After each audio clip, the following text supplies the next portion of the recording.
Satu cara menggayakan telekung ke. Tapi telekung ni macam mudah sangat nak menggayakan apa. Kalau tudung tu mungkin banyak gaya lah. Kalau telekung memang macam tu je lah. Mungkin salah satu cara dia macam mana nak jadi usahawan telekung ke, boleh jadi affiliate kami ke.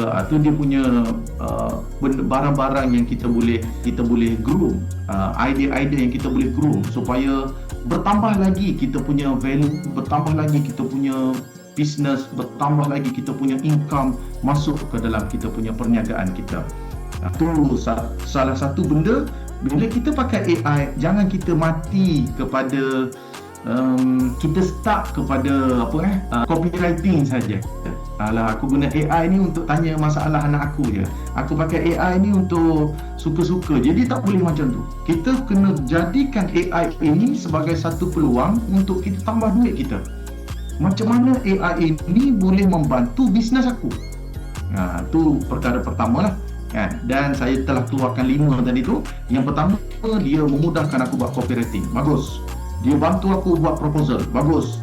Dia bantu aku buat BMC untuk tahun 2026. Bagus. Ini adalah satu benda yang bagus. Satu, settle. Yang kedua, AI telah bantu saya, coach, buat poster, coach. Cantik. AI bantu saya buat model, coach. Saya dah ada model cantik. Cantik, bagus. AI dah bantu saya, gambar saya lebih baik, coach. Alhamdulillah, bagus. Maksudnya dia telah bantu bisnes kita untuk naik satu tahap lagi.